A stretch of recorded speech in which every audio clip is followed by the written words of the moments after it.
Olá, pessoal! Sejam muito bem-vindos de volta ao nosso canal Psicanálise Estudos para Psi. Hoje, a gente vai mergulhar de cabeça na continuação dos nossos estudos sobre a obra Fundadoras de Freud e Breuer, focando naqueles conceitos que são literalmente a base de toda a psicanálise. Bom, este é o nosso segundo encontro sobre o tema, então se por acaso alguém chegou agora e perdeu a introdução, onde a gente contextualizou toda a obra, não tem problema. O link para o primeiro material está aqui na descrição, ok? Assim fica mais fácil acompanhar todo o raciocínio. Para organizar nossos estudos hoje, a gente vai se guiar por 4 pilares essenciais. Primeiro, vamos entender o sentido do sintoma. Depois, a reminiscência patogênica. Na sequência, a persistência do trauma. E, para fechar, o método catártico. Com essa estrutura, vai ficar bem mais claro desvendar a proposta revolucionária dessa dupla. Vamos lá? Começando então pelo nosso primeiro pilar. A ideia que Freud e Breuer trouxeram foi algo, nossa, radical para a época. Eles disseram que os sintomas histéricos, como uma paralisia sem nenhuma causa orgânica, por exemplo, não são coisas aleatórias, não. Eles são, na verdade, mensagens. Mensagens simbólicas que têm uma conexão lógica e direta com um evento lá do passado, com a história daquela pessoa. E a origem dessa mensagem é o que eles chamaram de trauma psíquico. É ele o ponto de partida, sabe? A história que o corpo está contando através daquele sintoma. E o ponto mais maluco e genial é que mesmo que o analisante não se lembre conscientemente disso, essa memória continua ali, viva e ativa no inconsciente. E isso nos leva, assim, direitinho para o nosso segundo pilar, a natureza dessa memória. A tese de Freud e Breuer é que o sofrimento do analisante vem justamente de uma lembrança que ficou entalada, que não foi processada direito, não foi integrada à consciência. Essa frase aqui, nossa, ela é o coração de toda a teoria. O histérico sofre, na maior parte do tempo, de reminiscências. É fundamental a gente entender que reminiscência aqui não é uma lembrança qualquer, nostálgica, não. É uma memória que adoece, uma memória patogênica. É como uma ferida na alma que nunca cicatrizou e continua doendo no presente. Então, fica a pergunta: como é que uma memória pode adoecer o corpo? Bom, o mecanismo que eles propuseram foi o seguinte: acontece o trauma e a reação emocional que deveria vir, o choro, a raiva, o grito, por algum motivo é bloqueada. Essa energia emocional, que a gente chama de afeto, fica ali, presa, estrangulada. E como ela precisa sair de algum jeito, ela é convertida num sintoma físico.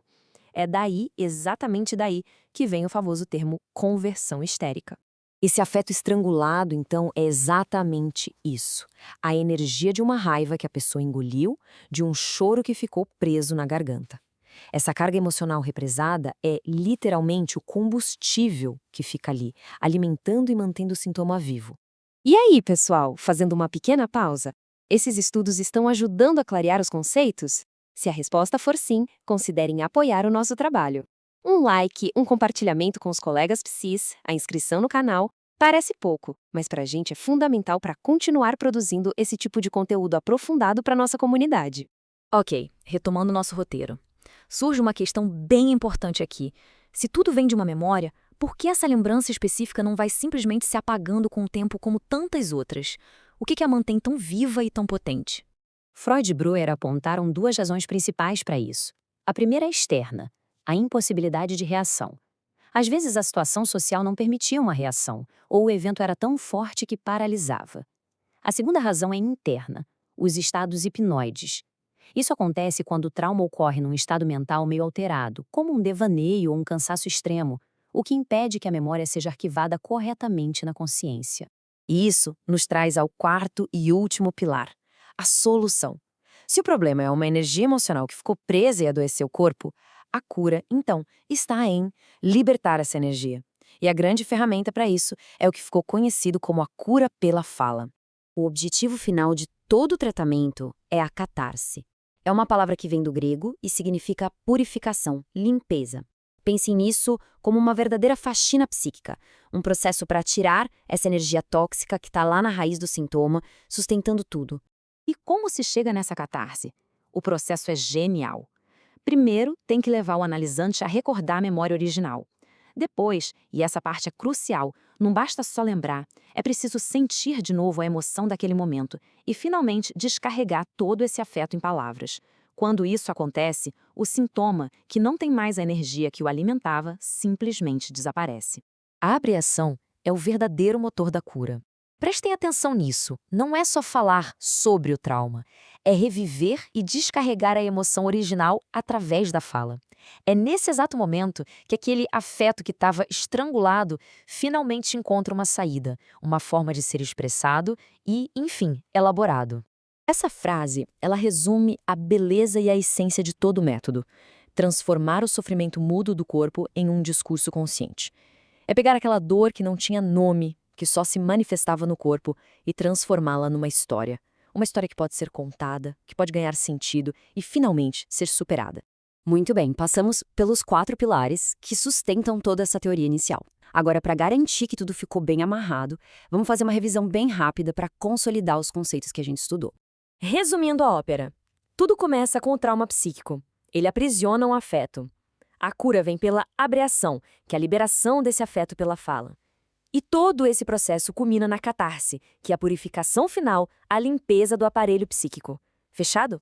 Agora, que tal um pequeno teste interativo? É só para a gente ter certeza de que esses conceitos ficaram claros e para ajudar a fixar o aprendizado.